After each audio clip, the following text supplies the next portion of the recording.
Greetings, programs, and welcome back to the Awesome Friday podcast. My name is Matthew, and with me as always is Simon, and also this week we have Rachel. And Yay! Everybody's together. The whole crew. I think we can safely say that Rachel is a part of the crew now, because Absolutely. She aced the pre-recording initiation. I'm sure the tar and the feathers will wash off in a couple of weeks. Don't worry about it, but it'll be fine. Yeah. But it's great to have you with us finally after being a sub for so many weeks and making our listening numbers go very, very high while I was away. Thank you for that. But I will say, how does it feel? I'm going to start with Rachel. How does it feel to know that Simon is like a real person? It's interesting. He's like a real boy. He's like a real live boy. Like it's very interesting. But I will say, Simon, I didn't say. I purposely waited until we were recording, but you said the nicest things about me on your guys' top 10, top 11 of 2022. So thank you. I really laughed out loud when I was listening to it, and you said that Matthew and I sounded like two old people in the park, like talking. That really made me laugh. Just from a comfort point of view, not from like an age point of view. Too old. Good save, buddy. In the park talking, feeding the ducks. You know when you walk past two old people and they're talking about something really nice, and you purposefully find a spot close to them and pretend to eat your sandwich just so you can listen to them a bit more. That's how I felt listening to your podcast. It's just really, really nice. You're just so polite to each other. You're so Canadian and like appreciating each other's opinions, even if they're completely different to yours, and just like talking really eloquently and intelligently about film. It was wonderful. It was a nice break from Matt as well. So something different for the podcast. So yeah, it was lovely. But it's nice to actually finally properly meet you, Simon. Yeah, likewise, absolutely. It's been far too long. I feel like we've known each other but didn't know each other. So now I can safely say, like, I know Simon. It's good. He's a real person. He's not just something that Matt made up. Like he's real. Like he's an actual person. He's not just a feeling. He's he's not just an apparition. He's a real person. No, great. I don't think if Matt were to create his own Tyler Durden, I don't think it would look or sound like me somehow. I don't think Matt's Tyler Durden would fall asleep at 9:00 every night trying to watch a movie. Like he would be a bit more rock and roll. So yeah, I am real. I think honestly, if that was going to happen, that I would actually just be the Tyler Durden. Not you Jack. would. Like without going into details, I've known you for 15 years now, and wait, 12 years. Yeah, 12 years ago, you'd be the Tyler Durden for sure. Like you would show Tyler Durden some moves, like for sure. Now you're just regular old Ed Norton, and that's wonderful. Yeah. How did you two meet? I don't know. Okay, so we have a mutual friend who I don't think either of us really talk to anymore. She moved back to the mother country, but I was friends with her, and Simon's wife were friends with her, and they invited us to a party. And basically, what happened is she was like, "Oh, Matt, this is Simon. Simon, this is Matt. I think you guys might hit it off." And then you've cut out the most important bit, Matt. I'm getting to the part where we talk about Transformers. No.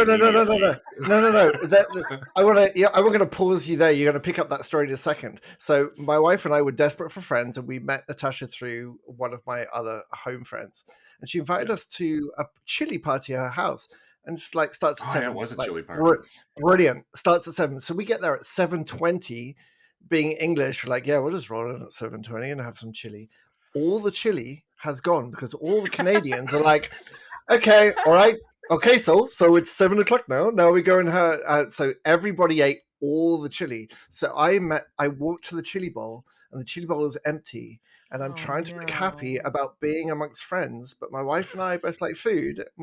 And next to the chili bowl is this like Goliath man, and then so I'm feeling snarky. And when I get, I'm an introvert, and when I meet new people, I get super like sarcastic and kind of snappy, like just as a defense.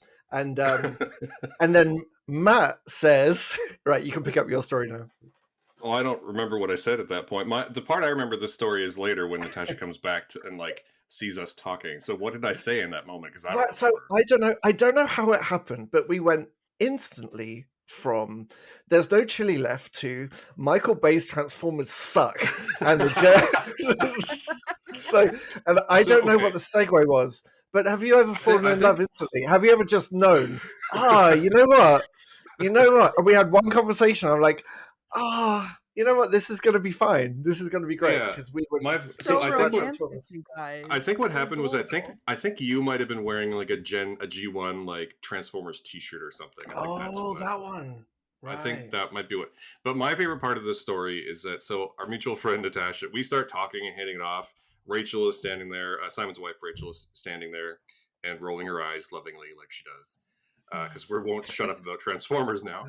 And Natasha comes over and she goes like, "So, do I have to have another party so you guys can hang out?" And I was like, "Well, we're gonna hang out." And Simon was like, "You can come if you want." That is really cute, you guys. This is a great story. This is a great meet cute. I enjoy it. It was like a late 90s Hugh Grant, Julia Roberts movie, except he was Julia Roberts and I was Hugh Grant. And we just cut straight to the chase. It was lovely. That's not fair. You don't stammer that much. I do when I get nervous. When I'm put on the spot, I like to think like I'm English, and every English person likes to think that they are James Bond when they get in moments of crisis. But I turn into late 90s Hugh Grant. Like, now, Matt knows there's one specific story that I'm not going to tell on air that is the perfect example of this that Matt knows, and I will tell you off air, but I turn into a stammering like mess if I have to say anything on the spot. So I'm definitely the Hugh Grant of this situation for sure. But I've just worked out actually. I think I've just worked out why all the chili was gone, Matt. After years of knowing you, I now know why all the chili was gone at 7:20. I mean, you were next. You gave it away when you said that I was standing next to the chili bowl. What are you talking about? The first time. So we jump ahead a couple of months, and I invite Matt over for dinner. Oh no, it can't be a couple of months because I've got a kid at this point. No. The first time I think that my 6'5" appetite astounded you was very soon after that party. We went out to and we had brunch at a place in Vancouver called Sophie's, which if you're young and have patience is great and is otherwise super overrated, but that's a different local discussion. And we ordered the food, and the portions there are famously huge. And at one point toward the end of the meal, like I think basically Rachel like looked away for a second and then looked back and my plate was empty. And you guys were like, "Oh, I'm so full," and your plates were like 2/3 full still. And I was like, "Really?" Our appetites hadn't adjusted at that point. I was going to talk about when we made dinner for you. My wife and I always made extra dinner. We're trying to save money, so we saved dinner for the next day, and we all like portioned out. And Matt came over and we gave him a portion. And we got these huge like lasagnas, and Matt was like, "Is there any more?" I'm like, "Sure, buddy. Do you want to help yourself?" And he just ate everything. Like the whole rest of this lasagna just went. Like 2 adult portions for the next day just went, and that's just you. Like, there's no end. You're like the Terminator, but with food. You don't feel pain, you don't feel remorse, and you won't ever stop. No, I do like one of my. And I didn't start putting on weight until I turned 40. So like, but one of my favorite memories is another food memory is when we went to watch something in a theater or maybe a movie, and we were hungry, and so we both bought 2 McDonald's burgers, and we were walking over the viaduct, and I opened mine. And he opened his, and I took a bite of mine, and the second burger ended in his mouth. Like, in that time it took me to open my wrapper and take one bite, he'd Popeyed like his 2 burgers, just like dislocated his jaw. It's a wonderful thing being a friend. It is. So this is like the legend of Matt. I'm a large person. That's all I'm just gonna say. He's just very, very tall. Like, you're really, really. I don't know if you're aware of this, but he's really, really tall. So any bulk you put on, we've never met, so I don't actually know. But I'm only 5'2", so you would really tower. Oh yeah, like he's a man mountain, and any bulk you put on just makes you look like ripped. You're the same height as my wife, which is and to be clear, the Wow. difference in height between my wife and I is actually the same difference between myself and Shaquille O'Neal. So you can look that up. Is she a real 5'2"? Like I'm like actually 5'1.5", so I'm She's not actually 5'1 3/4". Yeah. Yeah, there you go. We Wow. just round up. I Yeah. get it. Wow. Oh wow. Yeah, that's So quite the height difference. yeah, that's So the yeah. story. That's the story. Have we met? What a beautiful love story. It's very So cute, you guys. I really like that that is story. that is very much like the best films of 2022. Good segue. Well, it's like one of them. The segue. Should we dive into this thing? We are going to be doing another 2022 retrospective. Last episode, we did our top 11. And before we dive into this, we're going to talk about our favorite moments of 2022. But before we do that, we obviously did our top 11 last episode. Rachel, have you published your top 10 of the year anywhere yet? I haven't actually. But I haven't. No, I haven't. I have my list set. I can tell you guys my number one if that's what. Yeah, dude. I mean, yeah, I just would love to hear what your like number top. Let's hear your top three. I'm gonna Top top three. three. Okay, let me get my list out. Number one is All Quiet on the Western Front. I really love it. That's your number one. Ooh, it's my number one. I watched it and then nothing else came close to it afterwards. Like I really, really enjoy that movie. And I think it was partly because I watched it during TIFF and I got to watch it in a movie theater. And that I think made a really, really big difference. You guys have both. Wait, Simon, have you seen it? Yeah, I've seen it too. Yeah. We podcasted about it at one point. So there's the scene when there's like the flamethrowers come out with the tanks and all that kind of stuff. And it was just such an intense movie, but there's like an older woman who was sitting next to me, and when the flamethrowers came out, she's just saying, she's like, "Oh dear," and I was like, "Yeah, I know, it's a really rough movie." We both just kind of looked at each other. We were like, "Damn, like it's really tough." But yeah, that's my number one, and then number two is After Yang, and number three is a Greek movie called Apples. I really like that one. Oh yeah, Apples is on my list, but I never got around to actually. I love that movie. Being able really to see it. Apples. And After Yang's a great choice in the year of Colin Farrell. That's he's done amazing. Fantastic film. Had an amazing year. That was interesting because it was like After Yang was one of the first things I saw last year because of Sundance, and then I just really liked it, and I kept watching it over and over again throughout the year. And it was my number one for a while, and then All Quiet came over and took it over. Yeah, in the year of Colin Farrell, it's almost a shame he's nominated for all these awards for Banshees, because I think he might actually be better in After Yang. I think he is, although his eyebrow game is much better in Banshees than it is in After Yang. I mean, the eyebrows themselves should get his eyebrows. It's very impressive what he can do with his eyebrows. Yep. That's true. Sure. That's very, very true. Good. So I think we're gonna dive in. So we're gonna talk about our top 5 moments each from 2022. So a little bit different. We did talk ahead of time, so we have eliminated overlap. So this is not like, I think because like each of us have moments that the other ones would have also chosen. So we wanted to have a distinct 15 things. So I think we're just going to go in a circle and start talking about our favorite moments, and these could be full scenes or just individual lines, whatever it is, from the films of 2022. If you haven't seen any of the films we're talking about, I'm going to warn you now. This episode is going to be replete with spoilers, because I'm sure that a lot of these things are going to come from final acts of these movies. So you've had your warning. Hopefully you've seen the movies, and if you haven't, consider this an endorsement for literally every movie we're about to talk about. And with that, let's get started. So Simon, let's start with you. Okay. What was your first favorite film moment of 2022? Well, my first moment that I've chosen is actually a perfect encapsulation of why I had trouble doing this, because we've already done our favorite movies. And when I was thinking about moments, I haven't chosen anything from some of my favorite movies of the year. Like I really wanted to choose something from Ambulance because I just was blown away by that. And how do you choose a moment from that movie when it's all basically the same brilliant moment? Like it's all the same movement. And I would have just chosen Jake Gyllenhaal. And so my my um, my first moment I've chosen is actually from a movie I didn't like, but it's a moment from that movie that really stood out for me, and that's in the movie Nope. And I know I'm in the minority here because most people love this movie. And actually, after your recommendation, I watched Barbarian, and I think Barbarian is a much better Jordan Peele movie than Nope is in some ways. And there's lots about Nope that didn't work for me. But Keke Palmer's Akira slide on her motorbike at the end of this movie was like something brought in from a different film. And honestly, I would have rather seen a movie that had more of that kind of thing. I'm definitely a genre person anyway, so I always love seeing an Akira slide.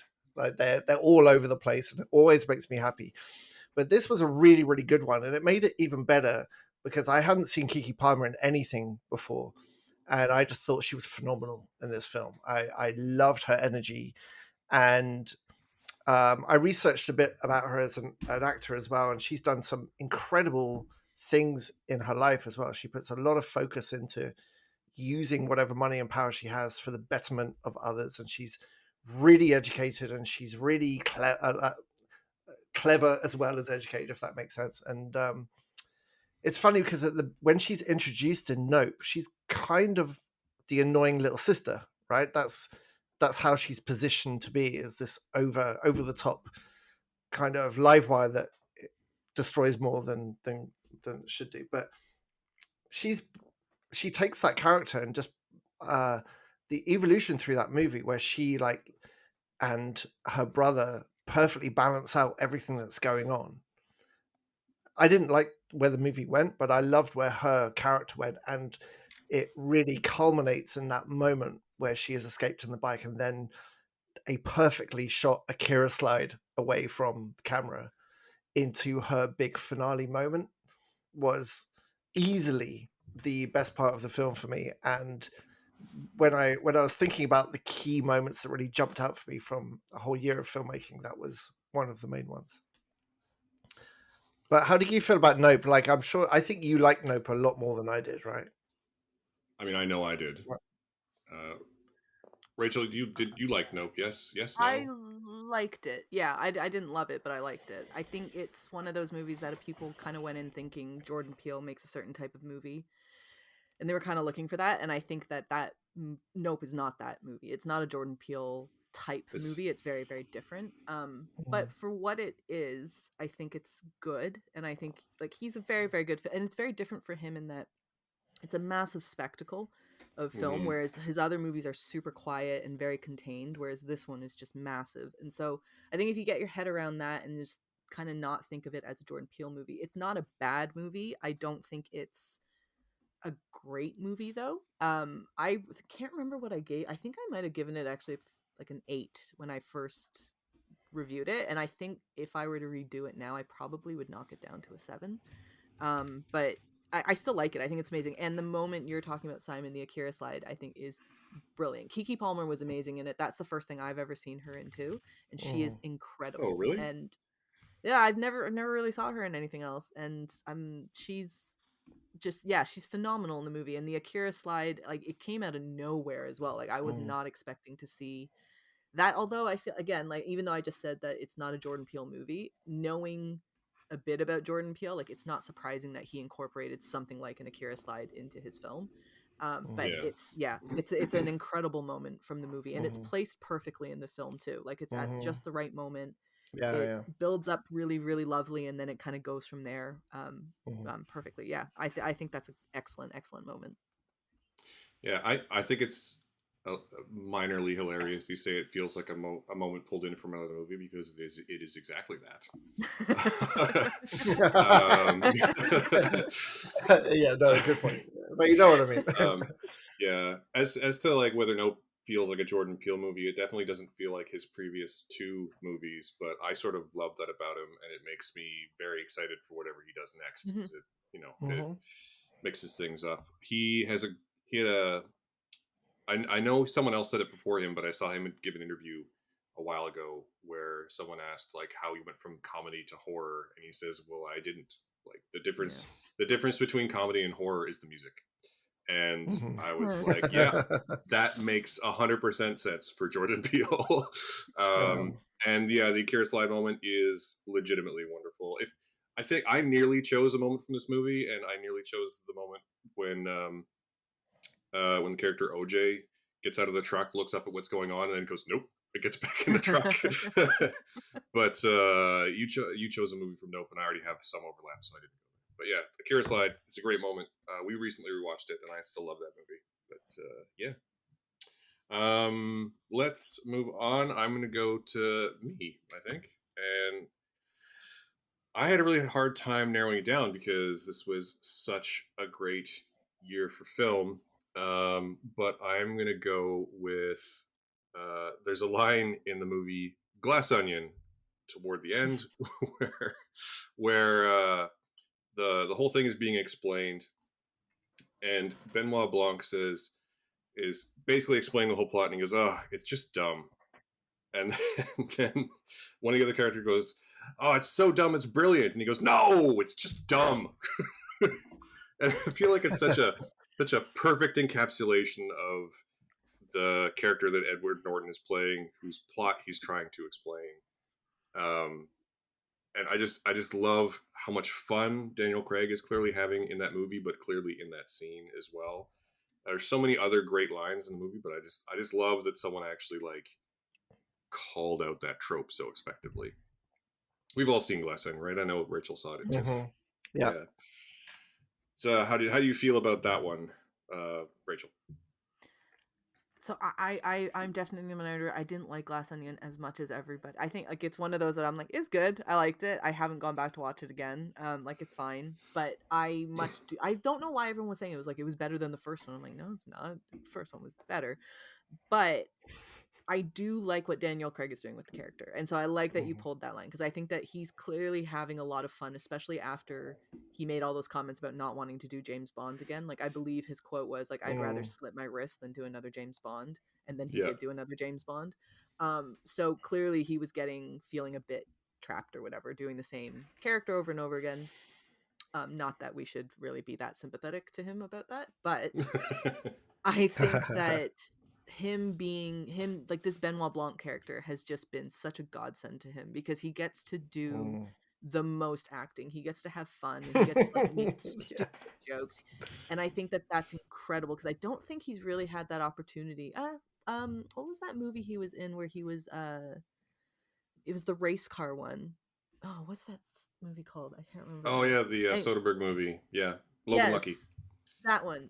I love that movie. Like, he gets to kind of do that there, but he's mostly for his career has been pegged as a bit more of a serious actor, a bit more dramatic actor. So I love that he's been given this character that he so loves, and like he doesn't even care that his accent is like wonky or like it's just so hammy.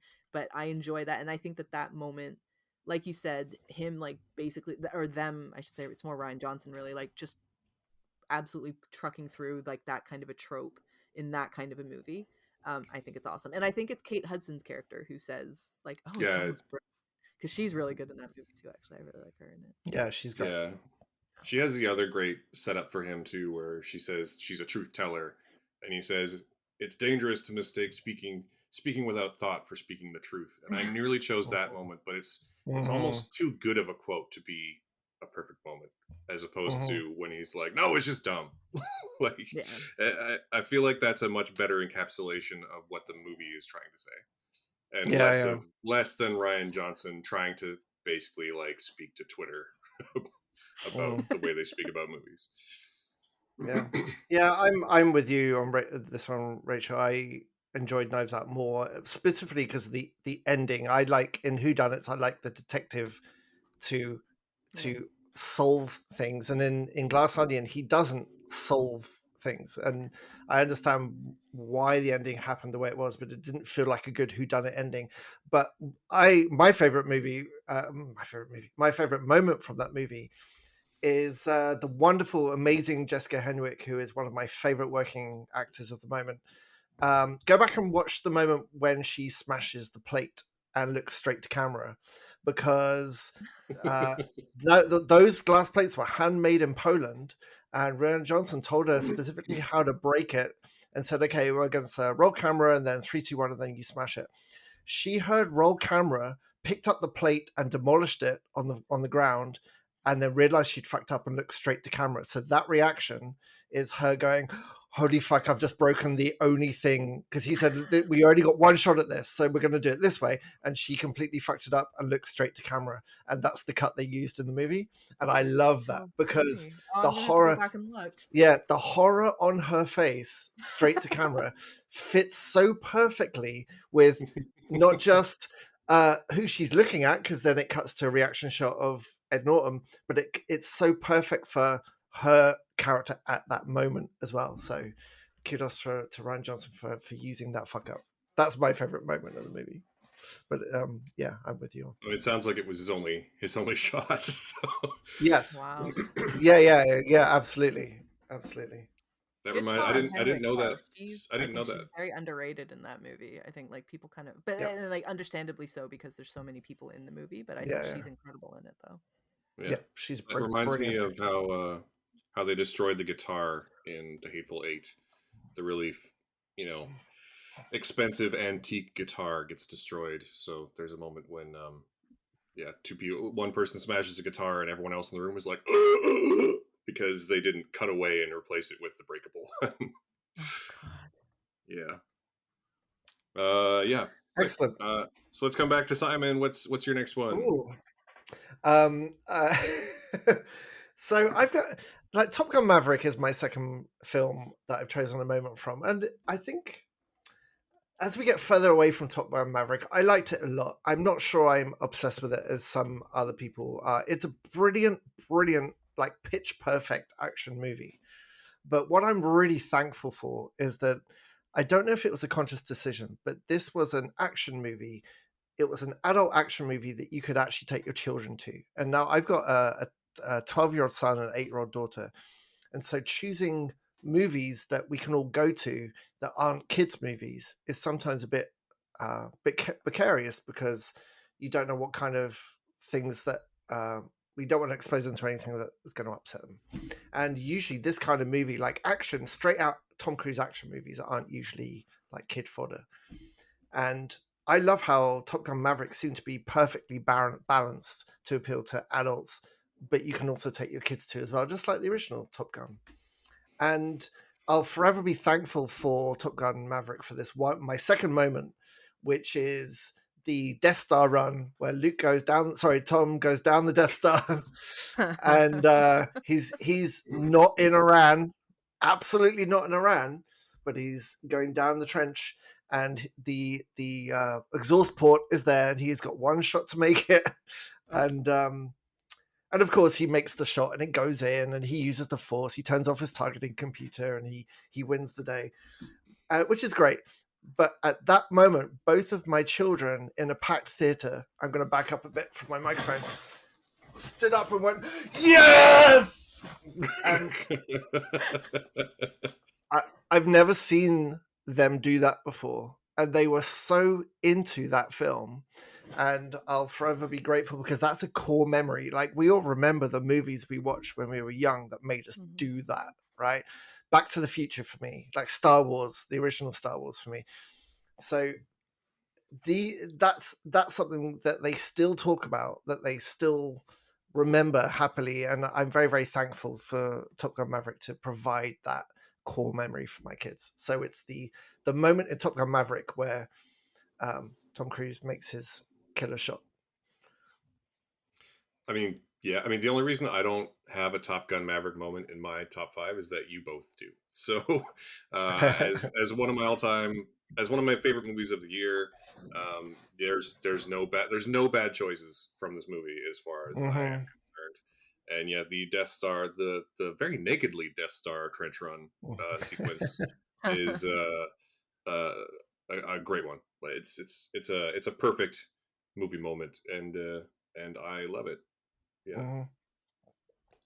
Since I have a Top Gun moment, so I'll go on mine, which is the dogfighting scene at the very beginning when they go up the first time and they do like their exercise, the training exercise or whatever.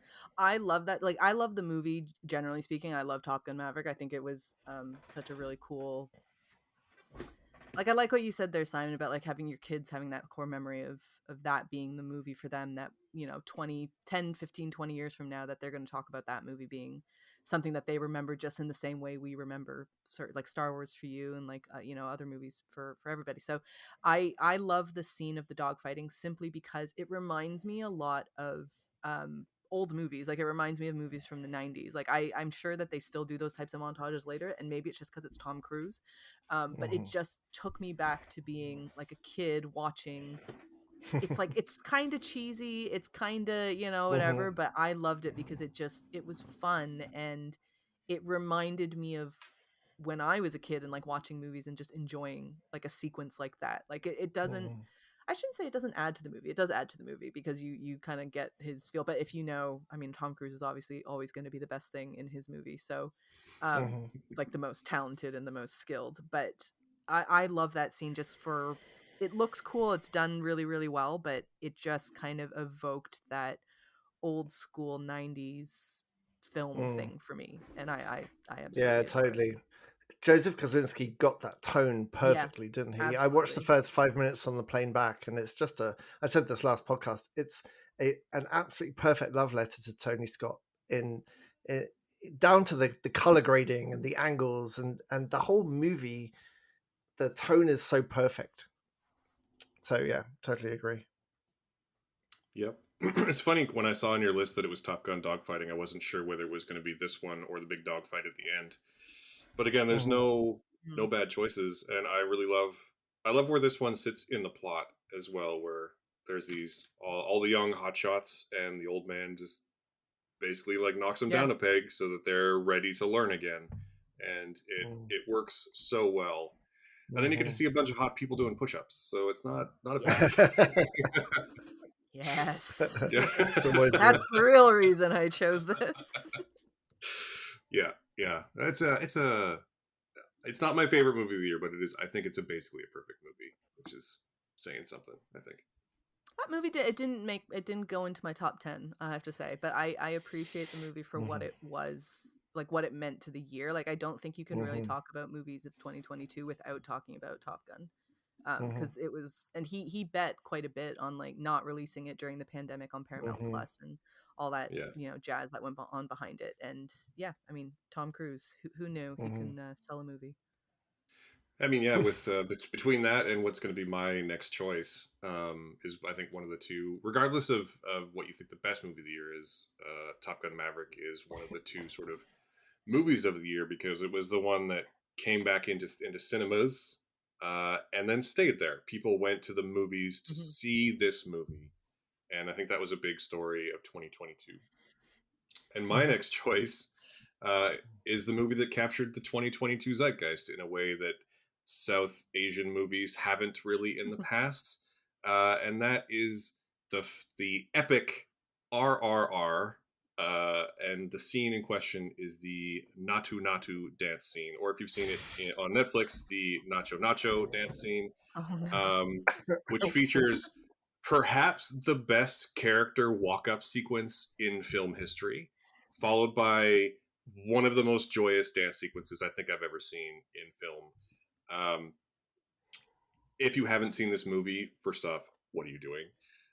Second off, I love how it starts with Ram Charan, like with the smarmy English guy pushing over NTR Jr. and like being smarmy about dance, and then Ram Charan just like drumming on a silver serving plate, with the one black guy being like, "Yeah, you show him," and you,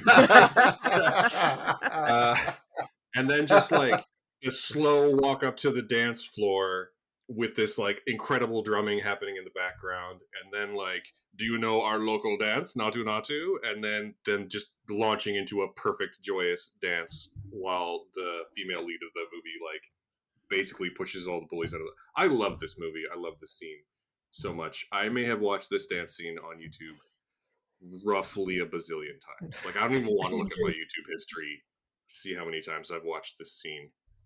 I do note the number of times we're talking about something randomly, and you're like, "By the way, I'm watching the RRR dance scene again." I'm like, "Of course you are." Like, you know what? That's not fair. Sometimes I'm watching the big end credit musical number, not just this one. But I mean, this was the year of RRR, and this is the scene. I think the other thing it does really, really well is that, unlike a lot of action movies, especially Western action movies, because I think Westerns and musicals, interestingly, or action movies and musicals have a lot in common, at least when it comes to cinematography. And one thing this movie does really, really well is, while NTR Jr. and Ramcharan are dancing, it just pulls the camera back and lets you watch them dance, and they dance amazingly. And I really love that about this movie. So I don't know, you guys, you must have seen our Simon. I know you have. We've talked about it before. Where are you landing on this? Sorry. Go ahead. The thing I liked about that scene in particular that you picked out is Bollywood movies, I think, for a long time always had the reputation of, and a very well-deserved reputation of, number one, being very long movies, and number two, just randomly breaking out into dance and song. Like, it just happens in every single movie pretty much. Like, there's always dance and song, and I think it became a bit of a thing that people were put off by for Bollywood movies, because they're like, I don't want to just watch a bunch of people like just randomly start dancing and singing. And I think a lot of people just never gave it a shot. Like, they never really gave Bollywood movies a shot because they thought that's what it is. It's just kind of a bunch of cheesy, campy, hiding behind trees and poking their head out kind of thing, which, to be fair, that does happen in the few Bollywood movies I've seen. That does happen. But I like that this scene in particular, because one, they go really hard with the dance. Like, it's really hard the way that they're dancing. It's like incredible. But I love that it's so many people have had eyes on it now that they're watching it and they're like, oh, this is like a Bollywood movie. Although, again, to be fair, most Bollywood movies are not like that. They do the tree dancing thing and they just kind of poke their head out. But I just like that it kind of turned people's perceptions a bit on what a Bollywood movie is. And I think that sequence and that song, that dance in particular, really did that for a lot of people, of realizing it's not just kind of, it is cheesy, but like in a great way. Like, it's cheesy camp fun. It's kind of recapturing that moment in early American films when a lot of films from like the 30s and 40s tapped theater actors. So at that point, all the actors could sing and dance and act, and that's why so many of them did all three then. And Western movies have kind of lost that idea of actors being able to do all three things, because you get distinct screen acting versus stage acting, which of course never used to be a thing. And I kind of miss that. Like, it seems to be a big deal is made if an actor can sing and dance as well now. And it used to just be the norm, and it feels like Bollywood and Tollywood and all that kind of region still want to include all of those triple threat skills and all of their delivery of a story, and are not really concerned with dramatic reality. But it's more like everything is, even the most straightforward love story can break out into, well, it will definitely break out into a dance number so they can express themselves in a sort of a folkloric fairy tale kind of way. And it's just really colorful and nice. It's such a different experience watching something like that than watching an American movie. And honestly, I wish I saw Plane recently with Gerard Butler, and I know you did too, Rachel. I don't think I was. That's a hard 2-star movie, but before I watched Plane, I watched that trailer for the Indian action movie that I sent you, Matt, by the guy who directed War. And I don't know the name of the movie because there was no English provided on the title card, but it was just the most, even the trailer made me like, yeah, just give me that action movie. And then I watched Playing with Gerard Butler. I'm like, it's there's a multitude of things that aren't working with this movie, and that was not a good idea to watch that trailer first. So one thing watching RRR has really made me is very impatient with Western movies that are slow or lack color, or if they're trying to be of a similar genre, to do it in a way that isn't as colorful. I miss color. This is my big problem with Marvel at the moment, is I really miss, like, if I had my way, we'd bring back oversaturated Technicolor, like bright pastel colors and everything. And I really miss color from modern, especially like superhero movies. So Yep. on that note, sorry, I don't want to deviate, but I watched Puss in Boots: The Last Wish last night, and boy, if you like color, good. If you like color, holy shit! Oh my god! So what a movie! But anyway, yeah, RRR it's a nice warm little hug of a film, isn't it? It's wonderful. I completely agree about the color thing. It's not even just Marvel; it's everybody. For some reason, I don't know what happened, but everyone's fighting and like they're all going super just bland, like grayscale. Yeah, it's just I don't know what's going on with the lighting now, and it's incredible. But I will say, Plane is a perfectly serviceable B-list movie for what it is. I'm just gonna put that out there. Okay? All I'm saying is, if you're gonna make an odd couple buddy movie, then maybe put any kind of work into that relationship, and not be like, you're a criminal, so I don't trust you, and like, but I need you. I'm gonna take off your handcuffs. Oh yeah, I was in the Foreign Legion and now I'm going to save you. Okay, now we're best friends. Let's fly this plane. Already from this, Simon, you've thought too much about it. This is not a movie that you're meant to think about in the slightest. You're just supposed to sit there and be like, oh, there's a plane. That's great. I'm just going to rock with that. That's it. That's all. And the English guy, the impatient English guys are so like... RRR level bad acting, like really just so bad. But Jared Butler, I thought he was wonderful in it. That's the contrast here. His delivery was fantastic. It's interesting to me that you're talking about Plane, because first off, I had a thing come up and my screener expired, so I couldn't watch it. But I think there's actually an interesting parallel with Gerard Butler and RRR, because one of the things that I think you touched on this a little bit with RR feeling like very old school, very like original Hollywood. And part of the difference between Hollywood then and Hollywood today is that we used to have like legitimate like movie stars. Like you would go to see a movie because a certain person was in it. And that's just, I mean, like Brad Pitt and Tom Cruise exist, but it's not in the same way where like you would just go, you'd be like, oh, I'm going to go see the new Cary Grant movie because like he was a movie star. That still exists in Indian cinema. Like the big selling point, the reason RRR got made is that superstar director S.S. Rajamouli and Ram Charan and NTR had never worked together, and they are basically themselves franchises. Like you go to the movies to see those people, and all of them working together was like a big selling point.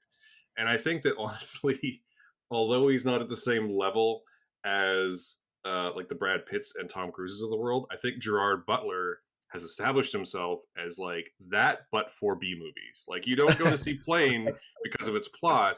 You go to see Gerard Butler Scottishly swaggering through that story. You know, you don't see the Olympus Has Fallen series because of the intense political discourse. You go to see it to see Gerard Butler kill the shit out of a bunch of people. And I think that's an interesting parallel.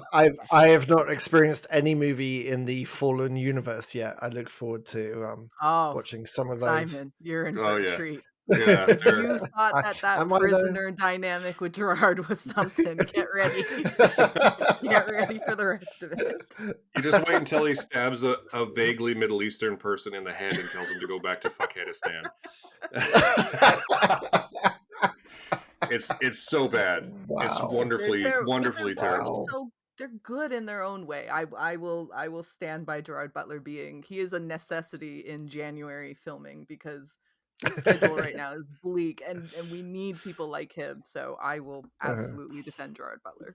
We went off topic there. Yeah, we're way off topic. I think we've done two each now. So let's come back. I've only done one. You've done one? I think you've done two, haven't you? Top Gun. I think I've only done Top Gun. Let's write you. Let's do your second. Right. Let's do your second one then. Let's come to your number two. I'm trying to find a nice connection. There is none. I'll go with Menu. There's none. Oh no, actually, so we were talking about like singers and actors. So I'll go with the Elvis movie. Which just I watched it in December, so I watched it late. I don't like Baz Luhrmann, not a fan of him, but in that movie, I'm not a big fan of the movie either. However, the If I Can Dream bit, the sequence where they perform If I Can Dream, that turned just my world upside down, because I didn't realize Elvis had songs like that, and then it has sent me off on this incredible rabbit chase that has consumed my life for the past month. And I bother Matthew about Elvis stuff all the time now. Yeah. What, you've just discovered Elvis? Is that what's happening? I literally just discovered Elvis. I don't know if you knew this, Simon, but Rachel has discovered this hot new artist called Elvis Presley. Wow. And, I don't know if you know about him. We've been texting each other like random Elvis performance clips, literally like for like a month now, right? It's been a thing. So I just recorded a Contra Zoom pod episode, and I talked about Elvis in that one too. It's become a real thing with me, this Elvis thing. And that actually reminds me, do you have a hot new Elvis fact for us that you promised me whenever you came on the show you'd have a hot Elvis fact? I just recently watched Wild in the Country, and that is it's not really fun, but that's the movie that everyone said, "Oh, we thought you were on a good trajectory to become like a dramatic actor." This movie has said maybe not, quite frankly. I thought he was fine in it. I don't see what people were talking about back in the 60s, but yeah, when I saw that If I Can Dream sequence like that, I do like the way that they shot it too, actually. Like it was all like, oh, we're putting the Christmas stuff together, and then they do the whole flip the camera over, and then you got the big Elvis sign in the back, and then Austin Butler in the white suit. But that song is just incredible, and I genuinely didn't know Elvis was like that. I didn't know Elvis was like a talented singer. I always just thought of him as just this really cartoony man. Like I don't know, I just never really gave Elvis Presley that much attention. And so the reason I picked it is more so not necessarily because in the moment I loved it. It was just that was the moment for me that I went, oh, maybe this Elvis guy's got something. And then I have proceeded to buy a bunch of DVDs and get a bunch of music, and I have a bunch of books, and I'm currently reading the one about that his bodyguards released about him. Oh, amazing. That has a lot of fun facts that aren't really fun. They're just kind of sad, but I also don't really like the book because that's a whole other thing. But anyways, I went with Elvis, If I Can Dream, because yeah, it has changed my life in more ways than one. Wow.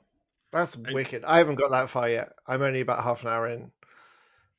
I'm at the part of the movie that doesn't feel like it's making any sense whatsoever. It's just a jamboree of like images and scenes, and that's basically like the whole first half of the movie. Yeah, the whole first half. I'm finding it really tough to get through. You must have gotten to like the best line delivery in the entire movie, though, which is when Tom Hanks hears him on the radio, and someone tells him that Elvis is white, and he goes, "He's white." He's white. He's white. Yeah. The movie's so good. It's a shame, but like I don't know. The movie's not great, and I feel like maybe if they had focused in on maybe one aspect of his life versus his entire career, it would have been a bit better. But I will say, after diving into all the Elvis stuff, I rewatched the movie, and Austin Butler really is like they put a lot of detail, and his performance is actually quite good, considering that he doesn't look like Elvis in the slightest. I think we spoke a really good job with that. We spoke before about how he doesn't look right, but he feels right. Yeah, I think he's got the vibe, isn't he? Yeah. He's got the vibe. Does, yeah. But yeah. So for everyone out there, just in case people don't know, Elvis Presley, super talented, pretty good. Just he and also incredibly good looking. Just in case people weren't aware of these things, putting it out there. That's true.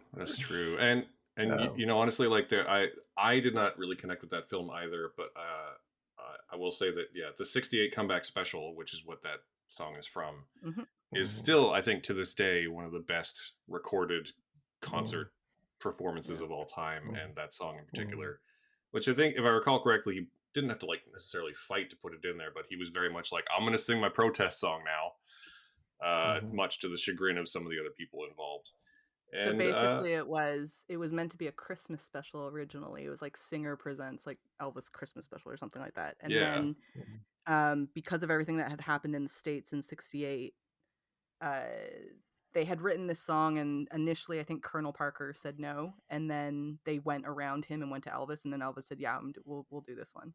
So they just put it in there. But fun fact, here's a fun fact: it was not called the '68 Comeback Special when it first came out. It was just Elvis. That was all it was called, and then it's been called the Comeback Special in retrospect. Yep, that's my. It was fact. Wasn't it like a night with Elvis or what, something like that? Yeah, something like that. Like because Singer, the sewing machine people, they sponsored it, so it was like Singer ... like one night with Elvis or something. But yeah. But now they call it the Comeback Special, and he did not like that. Apparently, he would because he was like, I never went anywhere, so why are you guys calling it a comeback? Yeah, it seems like he might have had a moment like Nick Cage in Unbearable Weight of Massive Talent, being not that I went anywhere. Not that I went anywhere. Yeah. Yeah, I'm gonna skip ahead to my third one just because my next moment is actually from the same movie, which again I did not connect with on the whole, but for me, a scene a little bit later in the movie, which is when he's doing his first big Vegas show, and on stage with his band, he spontaneously rearranges the song "That's All Right, Mama," is a phenomenal piece of filmmaking.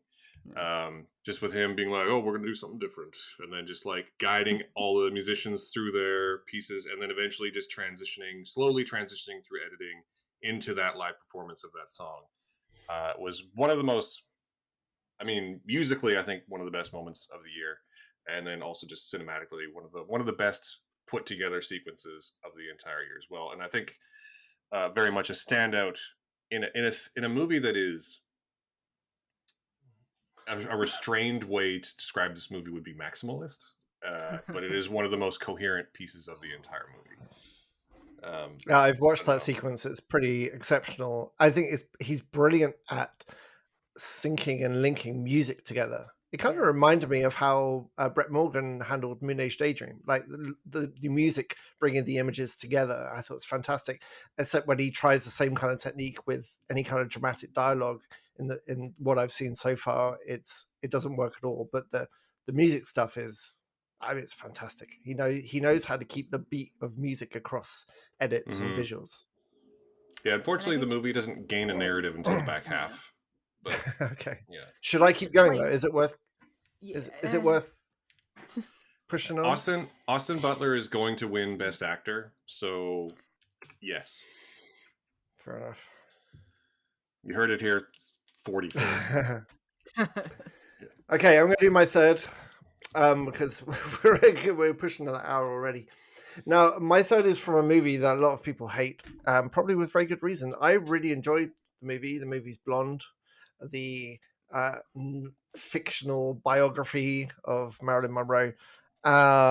We don't need to go over the numerous problems with it. For me, the performance by Ana de Armas was the outstanding factor, the commitment to it. And one of my moments is actually something we talked about way back in the podcast when we covered Blonde, which is where she puts on the mask. She puts on the Marilyn mask where she's crying in front of the mirror because, the whole movie is just about trauma. And it is one of many, many scenes where she is openly, viscerally suffering from the trauma of her life and what she's put through. And the camera pans slowly to the set of mirrors. And as she comes out of shot on our left, she comes into shot on our right. And you see her face just become Marilyn. Like the trauma disappears, melts, and the mask gets put on. And I just think Ana de Armas is phenomenal in this movie. She's an amazing actor anyway, but I think it's a great example as well. We've been doing this in theatre for years. Like theatre's been ignoring race and color for years and years and years. It's pretty normal in theatre. And so to see a Latina take on one of the most famous white people in existence, and just like you're saying about Austin Butler, it's not about how you look. It's about the absolute heart and vibe of that character. And it wasn't just the fact that she could create Marilyn, is that she also could show us her interpretation of Norma Jean as well, and how those things clashed and how she had to bring it out to perform as this character that everyone expected her to be. That was a real standout moment for me from an actor's point of view as well. I mean, it's the best scene. It's the best scene in the it's the best scene in an otherwise, I would say, bad movie. I don't know, Rachel. You must have seen Blonde, yes? Yeah, I don't even want to talk about it, to be honest. That movie pisses That's me off to no extent, and I don't want to get into it, but I agree with you, Simon. Anna de Armas is very, very good in it, though. As much as I genuinely hate that movie, like I have an active hatred towards it, and now towards Andrew Dominic because of it. Yeah, I'm pretty much where you are on this one. Like, she's great, and it's interesting though. There is one, I can't remember which scene it is now, but I remember there was one they were recreating. Yeah, Some Like It Hot. Was it Some Like It Hot? Like, they were recreating one scene, and she's behind the mic, and she's like supposed to be performing.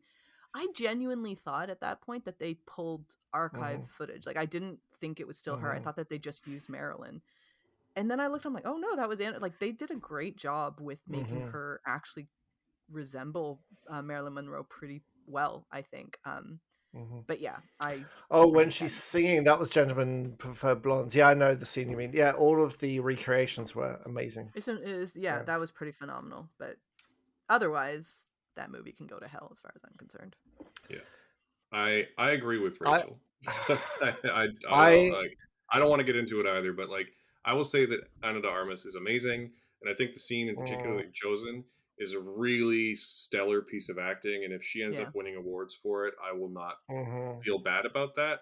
I just wish that the mask she was putting on was actually Marilyn and not some ridiculous fantasy traumatized version of Marilyn. You know what I mean? Yeah, I do. Like, so when we recorded the podcast, we won't get into it, but I liked the movie until I read a lot of the quotes from the director in the weeks after, when people were discussing this, and lots of women were talking about this movie in a way that I obviously could not even comprehend myself. And then seeing the quotes coming from the director, it reframed my position on the movie quite a lot. But from an actor's point of view, I think she's phenomenal in this. Yeah, and that's fair. And I think we should move on, because I don't want to talk about Blonde anymore. Okay.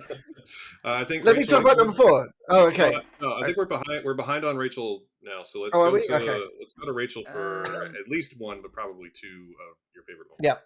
Sure, I'll go with Fresh, the movie Fresh. Love this. It's another Sundance movie. It's Sebastian Stan, Daisy Edgar Jones.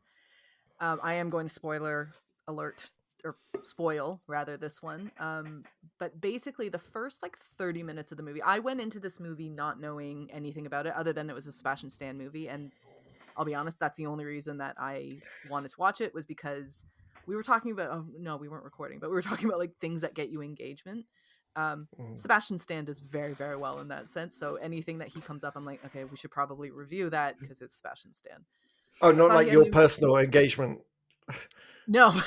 No, like it's like he gets your engagement real good. Is that? No. I like him. I do like Sebastian Stan, but for when I was choosing what movies to do for Exclaim, I was like, oh, we should probably do this one because people really like Sebastian Stan. It's shocking. Oh, really? Huh. Yeah, weird, isn't it? It's like almost as if, Elvis is good. I'll stop talking about Elvis, I promise. No, I wasn't being sarcastic. I wasn't being sarcastic at all, because sorry to interrupt you, but when I watched Fresh, the nicest surprise for me is that my only experience of Sebastian Stan was from the MCU, and I find him the most boring, like Bucky is the most boring part of any movie he's ever in, and Winter Soldier. Couldn't care. There's nothing about him or that character that is interesting to me at all. So when I watched Fresh, massive following, yeah. Right, I had no idea he was actually really, really good. He was amazing in that film. Anyway, so I was being completely genuine, but please carry on. No, so he's got just a huge following behind him. He's great in I, Tonya, and there's another movie he did with Nicole Kidman where he's very, very good in that, but I can't remember the name of that one now. But anyways, so I just watched it without knowing what it was, and the first 30-45 minutes, it starts off as a rom-com, a very, very cute little rom-com. Daisy Edgar Jones is trying to find dating, and she's going on bad dates and this and that. And then she meets Sebastian Stan's character, and he's so charming and so handsome and so lovely, and they're clicking, and it's all amazing. And then he invites her out to go up to his place for the weekend, and it's like going to be all very romantic and all that kind of stuff.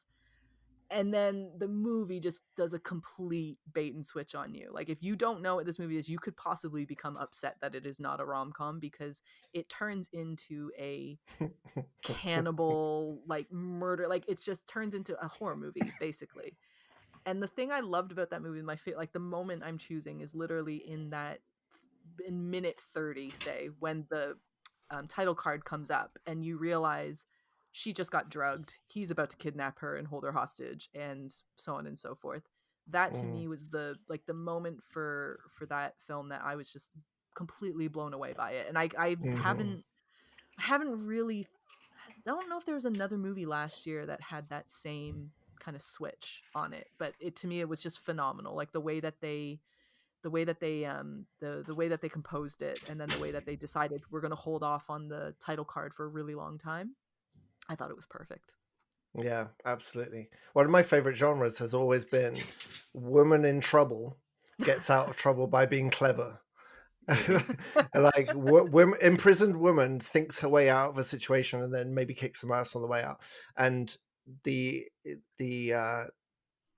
moment in that movie where she decides to kind of pretend she's into it too and has the meal with him is so great. And he is so great in this because you can never quite tell if he believes her or not. And how hard she's holding on to the character she's created, and then goes through the reaction to the food she's given. So I loved that. It's really great. It's a great movie. And I'm surprised actually it didn't do, I don't think it was as big as I thought it was going to be. I thought it would be a lot bigger, but I also think that they didn't. I think it just went straight to Hulu. Like, I don't even think they did That's why. It's straight to Disney Plus here. Like, it's no one's going to watch that on Disney Plus unless they're actively looking for it. But I watched that straight after. What was that Pamela Anderson movie where he plays Tommy the Rocker in it? Tommy Lee. Yeah, so I watched those pretty close together, and those two things completely changed my opinion of Sebastian Stan as an actor, because he's great. He's really good. He's really great. He's actually really good. You should the Nicole Kidman movie that Rachel was talking about is called Destroyer, and it is Thank you. I've seen it on TV, but I watched it on TV. I missed like the first 20 minutes or something, so I'd never logged it. But like, it's great, and he's great in it. And Fresh was such an interestingly, weirdly, kind of a nice way to start the year with such an interesting, great movie. And I feel like last year was really poised to be the year of Daisy Edgar Jones, and then it just never happened. I think partly because this one went straight to Hulu, and then she's legitimately great and Under the Banner of Heaven, but then her like big Hollywood moment movie kind of sucked. And nobody seems to be watching War of the Worlds either. The European remake of War of the Worlds, which she's phenomenal in. That is an amazing series, bleak as hell, but amazing. And no one's talking about that either. Nope. But yeah, Fresh is a great movie, and I do love that bait and switch as well. I think it's the first scene back when she wakes up having been drugged, and he's like, I'm gonna sell your meat. Is such a wonderfully performed sequence. And her whole reaction to like, wait, what? What is happening right now? Is the whole movie is great, and I'm glad you chose it. Yeah, and then good choice. So to catch up, I think you're still one behind. So Rachel, why don't we do one more of yours, and then I think we will all have two left. Oh no, that's that's your third, right? That's my third, yeah. So we're all on three now. Yeah. Okay, so let's move this to let's go to Simon then. Let's do your number 3. My movie of the year was Prey. I am a complete genre sci-fi person. I always have loved good sci-fi, and when you take something established, and to be fair, the Predator franchise had been run completely into the ground, and it was unlikely anyone was ever going to do anything great with it again. And Prey just blew me away. I love Dan Trachtenberg as a director anyway, but reframing it as this Native women's fight against the incoming colonialism, and the proving herself as a hunter. Like, all of my personal genre things that I love were in this movie. And then I'm a huge fan. When I was growing up, Predator and Alien were the two franchises that really introduced me to sci-fi horror crossover. And to see a movie that builds on that but is its own movie as well and doesn't fall into the trap of being too reverential, or all the other sequels that we've had of Predator. I just love this movie from front to back. I've watched it a number of times, and I just really hope we get a physical release for it. But my moment that really underlined, okay, this guy gets exactly what this movie should be, which is when the Predator is fighting some French trappers, and they flee into a forest, and Amber Midthunder and her brother are tied up against a tree, so they can't do anything. And they just watch the Predator take apart these French trappers. And there's one point where he flings like this, it's like this silver wire, and it goes around someone's head, but it also goes around a tree, and the camera cuts from the other side of the tree, and the tree falls off, and the guy's head falls off first, and then the tree gets cut in half, and it reveals the Predator's face to camera. And I swear to God, the Predator goes, huh. Like, it's just one moment. It's like, oh yeah, I just chopped through a tree. Oh, that's pretty cool. Yeah. And it's just it's one of those brilliant directed moments where you just know the director gets it. Like, he absolutely gets it. And it was one of the highlight moments of my favorite movie of the year. What a phenomenal film for me. Yeah, I mean, that was in my it was in my top 11 of the year as well, and for good reason. It's a great movie. I hope that Amber Midthunder becomes a huge star. And yeah, that moment in particular is pretty great. I love everything. I love how, in addition to being set, in the Old West, I love how the Predator himself, his tools seem a little more primitive compared to the stuff we've seen before as well, but still like completely badass and dangerous. I don't know. Rachel, did you must have watched Prey, right? I haven't watched Prey yet. What? Okay. I know. Rachel, it's been lovely having you today. We're gonna be ending the podcast there. Thanks for listening. You can find us on Patreon. I don't know where you can find Rachel. I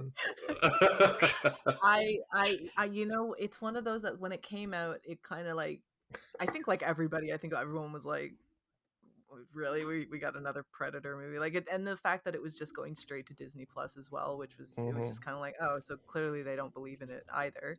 And then it blows up to be this massive thing, and then I was like, I should really watch this because evidently it's quite good, and everyone keeps talking about it. And then when you said it was your number one film, Simon, I was like, oh, I should probably watch it before I come back on and talk to you guys. That it never happened, but I will watch it because it sounds amazing, and I like this.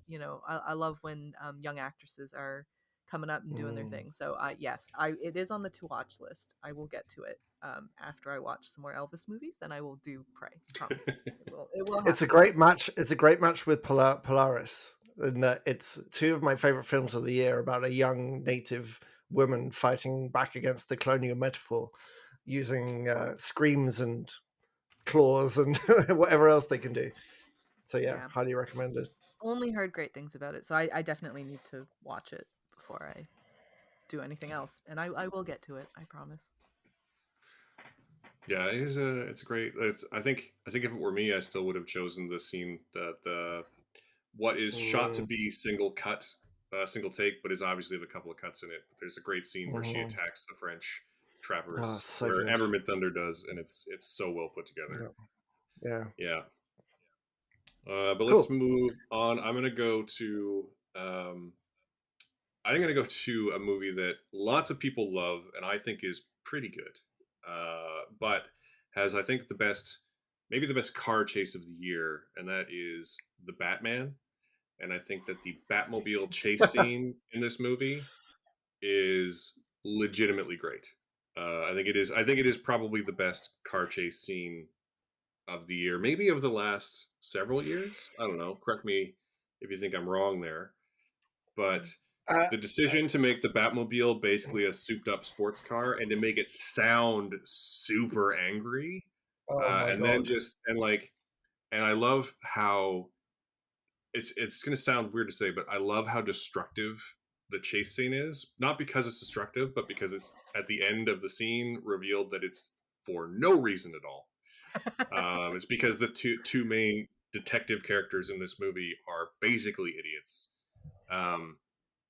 But it's such a well executed chase scene. I think it's really, really smart to frame it mostly from the Penguin's point of view, in my memory, anyway. And then just the way it's shot, like when there's one shot in particular that was in all the trailers of the Batmobile, like, I mean, I'm going to use the wrong word, a word that's not really applicable, but leaping through a ball of fire. And landing, and then Batman, like at the end, Batman walking up in that upside down shot towards the Penguin's crashed car. Like the whole sequence is wonderfully choreographed and wonderfully shot, and it's honestly, I thought the Batman was pretty good. I know lots of people love it, but I have gone back and like watched that sequence a couple of times because it is so well done.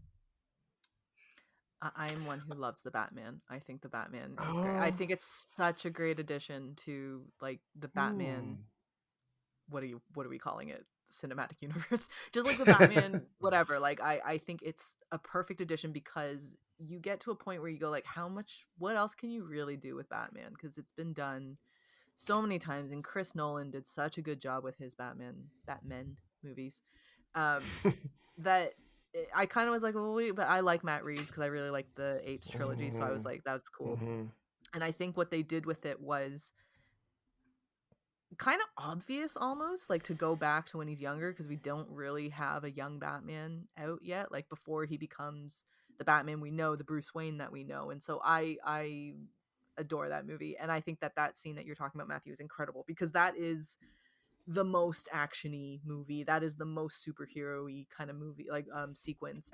It's phenomenal, and it's like very fitting in with the type of Batman I think Reeves and Pattinson are trying to build up. So I love that movie wholeheartedly. I think it's such a great, just a really, really good Batman addition to the Batman world. Yeah, I love that it highlights. Sorry, go ahead, Simon. Go ahead. I just wish, I'm going to echo something you said when we talked about it when it came out. I wish everyone was making the same movie that Colin Farrell was making. Because he was clearly having a different experience on that film. He was having, I don't know, my favorite Batman is either Lego Batman or 66 Adam West. Like, I like my Batman a little campy. My kid's favorite Batman is whichever George Clooney one there is with Uma Thurman and Schwarzenegger. Like, just, it's not a good movie, but it's so enjoyable. It's so campy and bright, and again, colorful. And so the movie didn't work for me in the same way. But what I did do, as soon as I finished watching that movie, I rewound it to the car chase sequence, and I turned my surround sound up as far as I could probably push it. Because the audio design in that, the reveal and the chase is unbelievable. But I did not feel what they did with the Riddler at all. But this is a different discussion. Yeah, I do. I love something you touched on about this being a movie about a young Batman, and it's a more eloquent way of me calling them idiots. But the whole sequence really does highlight that, like, this is Batman before he really knows how to be Batman in a way that we've definitely had young Batman stuff before. I mean, but I feel like this one maybe gets it in a way that Batman Begins didn't. Like, because he kind of goes from being rich billionaire idiot to hyper competent ninja in that movie, whereas in this one he does need to he's clearly putting in the time. He's still putting in the time to like to find the balance of Batman and to be good at being Batman. And I think that the chase sequence actually really well highlights that. So Simon, let's come around to my last one. Your last one? My final. Yeah. Well, my last one is from one of my favorite movies of the year, The Menu, which I watched I think it was one of the last movies I watched before I put together my list, and it went straight into pretty high on my list, actually. And again, this is spoiling the shit out of this movie.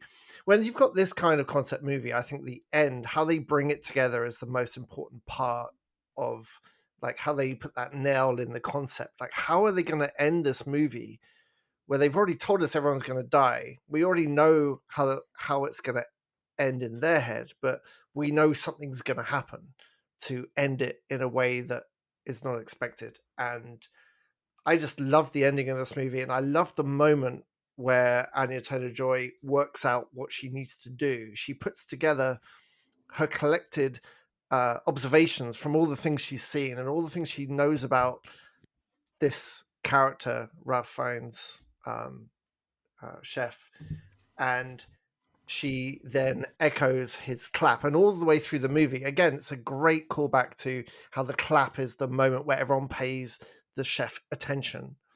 And she is claiming that power again. It's a woman thinking a way out of danger. It's just my favorite genre. She's claiming that power, and that moment where she claps and everyone stops and looks at her is just, it's a brilliant punctuation for the crescendo of the end of that movie.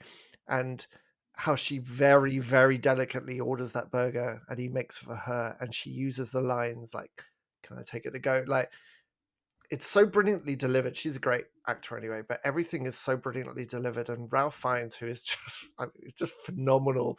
Watching his face go back to when he was like a boy making burgers, and it was kind of like the end of Up, right? Where he's transported back to these food memories of when he's a kid making a burger, just making a simple burger before his whole life became judgment, and his whole life became like the critique of art and how he can't escape that.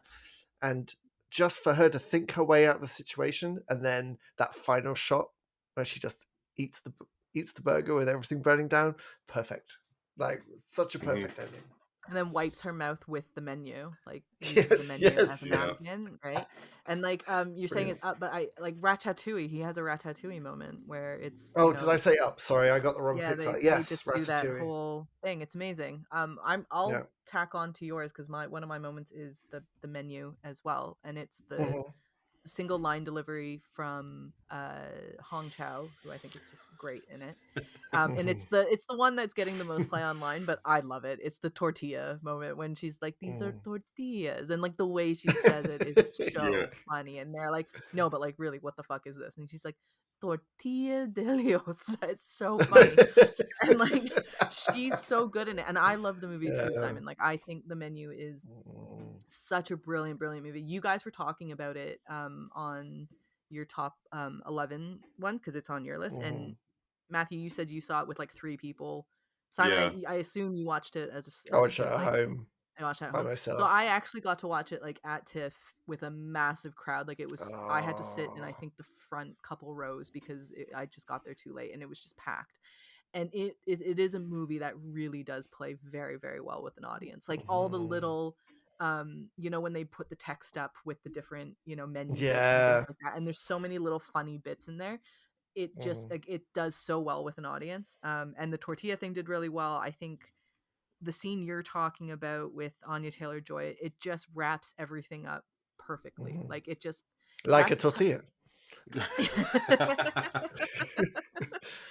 But like you said, it's a tough movie to finish. I think that's a tough movie to land because so much happens, and then you just kind of think, how are you going to land this movie in a way that doesn't betray all the work that you've put in the end. And you don't want it to be too obvious, but it should still be a little bit camp because that's what the movie has been like. So when they put all the like the marshmallows and the all that stuff, it's so silly and so stupid.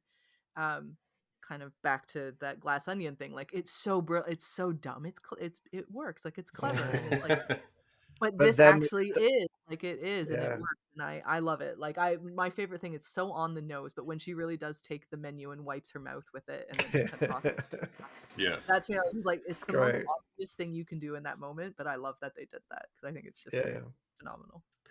I don't have anything really meaningful to add to either of your choices here because you've already said it all.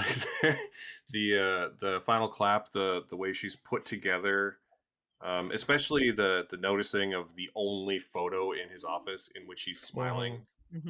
and putting together everything he said throughout the night, and then like weaponizing that to get out of the situation is phenomenal. So basically, I can't think of another way to end that story, or any better way to end it. And then Hong Chow, who I think has been very underrated, and I hope her star continues to rise. But the first time she says tortillas, and then the second time they're like, no, like, what is this? And she's like, these are tortillas.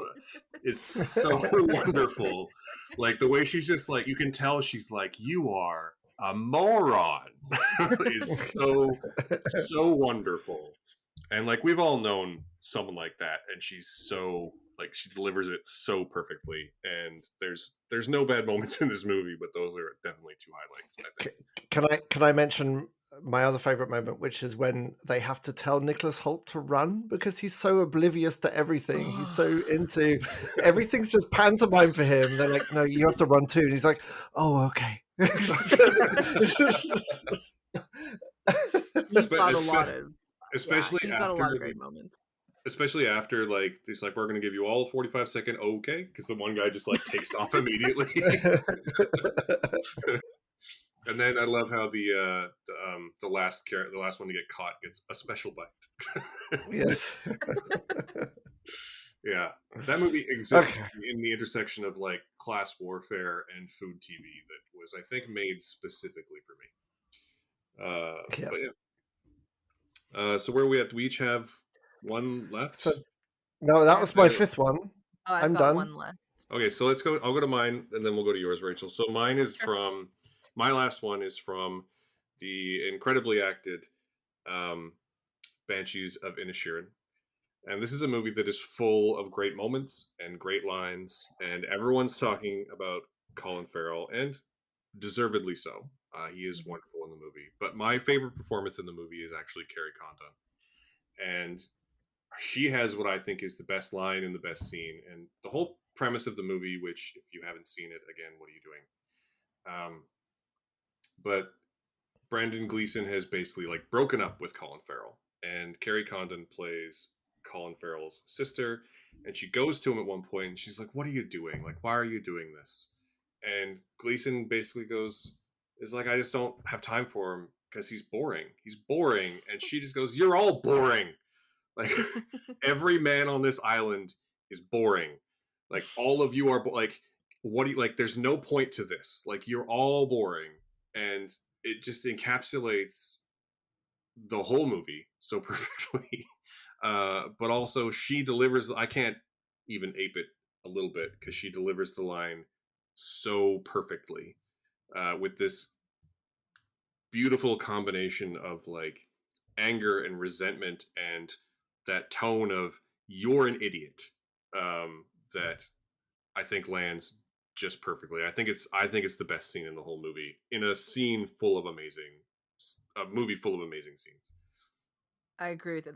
It was on my list, like my fuller list, and then I dropped that one for other ones. But I love it. I think that it's like, she has like a lot of anger, a lot of, but it's also just a lot of incredulity. Just a lot of like, stop it. You guys are just being such idiots. Like, you're being like, just like, this is such an unnecessary thing that you're doing right now. And it's hurtful. And like, there's just no point to it. And I think she's been working in Ireland for quite a while, and she was in Better Call Saul. That's how I knew who she was in Better Call Saul. And then but her in this was she's so good. Her and Barry Keoghan to me are the two. I mean, they're all good though. It's probably one of the best acted movies that came out last year was Banshees, because they're all phenomenal. But I agree. I love that scene. I think that's probably my favorite moment from after Jenny dies, but that's like a sadder moment. We don't talk about Jenny. I love donkeys. Please, we can't talk about that. That movie broke my heart. Like, that is a heartbreaking. Just the Colin Farrell's like a child anyway. Like, mentally, he's a bit dull. But to see it, it's like a child being told that no one likes them for a whole movie. I loved that film. But the scene that really, really got me was when Siobhan is saying goodbye to him, and yes. Yeah. And he just said Siobhan, she's like, don't say my name. Just don't say it. And I was like, oh my God. It was so real and so touching. And they're both so great. That was a really moving moment. I'll say I saw someone on Twitter say like after it won the Golden Globe for Best Musical or Comedy, someone was like, "Oh, because it won Best Musical or Comedy, my husband and I thought it would be a good thing to watch on like a Wednesday night. They thought it would just be like a nice lighthearted." And they're like, "What the fuck? Like, just like what kind of movie is this?" And yeah, I mean, it is funny, but it's not funny at the same time. No. It's an incredibly heartbreaking movie. Yeah, and like I say, I think you're right. Carrie Condon has been working for a very long time. My first memory of her is actually in the HBO series Rome, which was like early zeros. And I'm the one guy who still hasn't watched Better Call Saul, so I haven't seen her in that. But she's never been bad. It's a very nothing role in Saul, I will say. Like her role is quite. It didn't have to be her; it could be anybody. Yeah, I think what you were talking about in response to that scene is like her being like, "What are you doing? Like this is just mean." Like she's very much the like mom character in the movie. Yeah. And I think that's her one moment to be like, can I help salvage this, and her moment of realization that like, no, I gotta leave. Like this is like they're never gonna stop. So I need to stop. I think it's a wonderful moment, again, in a film full of wonderful moments. So so moving on, we're gonna go to Rachel's fifth and final last one. Running a little bit long, but it was a great year for film, so let's do this. So it's a movie. It's Honk for Jesus, Save Your Soul. I watched it actually we did the podcast on that, you and I, Matthew, for this one. Yeah. And the movie kind of, I'd say it passed everybody by. I don't think it made any really serious waves or anything like that. I love Regina Hall. I have an incredible love for her, wholeheartedly love for her. And I've always thought she was just a really underrated actress. For whatever reason, people just don't kind of throw her name up with a lot of the great actresses that are working today. She's got a monologue in this movie at the very end where she basically, tells Curtis like she's just done with his shit. Like she's so done with all the nonsense that he's been doing and putting up with. And she's doing it all with like mime makeup on, and she looks ridiculous. Like she looks so ridiculous. But it was just one of those monologues, one of those moments in film that I was just like, holy shit, she's so good. Like Regina Hall is so good in this, and she breaks your heart, but at the same time it makes you laugh because she's in mime, a mime outfit basically. So I just love that scene. And even though that movie is not perfect, it's not that great, but I just love her a lot in it. And that specific scene in particular, I think she's phenomenal. I think I've said phenomenal like 20 times in this episode. Yeah. I mean, you're not wrong though. It is a wonderful scene. It's also a great entry in the 2022 subgenre of woman delivers multi-minute monologue directly to camera, explaining her past trauma and its impact on her current circumstances, into which both Resurrection and Pearl also fit. But yeah, she's so wonderful. She's actually nominated for an Independent Spirit Award for this movie, and I would be willing to bet that a large part of that, I mean, she's great throughout the movie, but the monologue in particular is legitimately great. And I think you're right. I think we often, I don't know if we overlook her, but she's definitely not talked about in the same circles as some of the people that maybe she should be in more of these conversations. Like, I think, Cate Blanchett and Michelle Yeoh are battling it out for Best Actress this year, but I think that she should maybe be more of a third option than we're giving her credit for, because she is legitimately great in this movie. And she was also very funny at the Golden Globes when she accepted Kevin Costner's award for him. Oh. Did you guys see that? That was very, very funny. Yeah. I mean, that's the thing too, right? I think maybe part of the reason we don't take her as seriously as maybe we should is that she spent a bunch of time doing things like Scary Movie. And, yeah. But she was so good in it. She's such a great comedic actress too. Yeah, she's really great comedic timing. Yeah. And honestly, comedy's easy, drama is hard. Like, but timing is what makes them both work. And she really nails she nails the whole role. I think actually the scene 1 or 2 before that, when she's asked to put on the mime, make Yeah. the what do they call it, praise mime? Yeah. It's so ridiculous. Where just like the change in the look in her face when she's asked to do that is like a wonderful moment of acting. Yeah, she's great. Yeah, and I just, it's amazing to me that this movie kind of passed people by. Maybe it's the subject matter, maybe just like the budget level, but it's a kind of From what amazing to I me that saw, it's. a lot of people, especially like Americans down south, were not happy with it. People were very upset because they thought they were making fun of the church, which they are. Like they are pointing at the church and all this stuff. But there were a lot of people who just weren't happy. Like the like kind of Bible Belt down south. They all just were like, they're just making fun of us. They're just doing this and doing that, and they just weren't having any of it.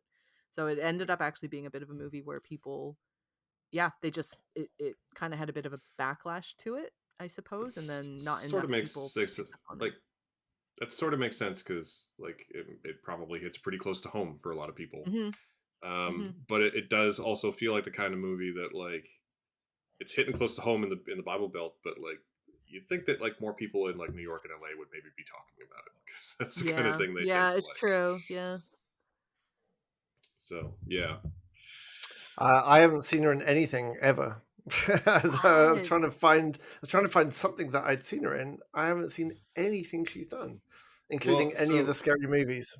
so you said you haven't seen Keke Palmer in anything, and you haven't seen Regina Hall in anything. So this is my assignment for you, Simon, is to go Yes. and seek out Girls Trip, which is hilarious. Are they And both in that then?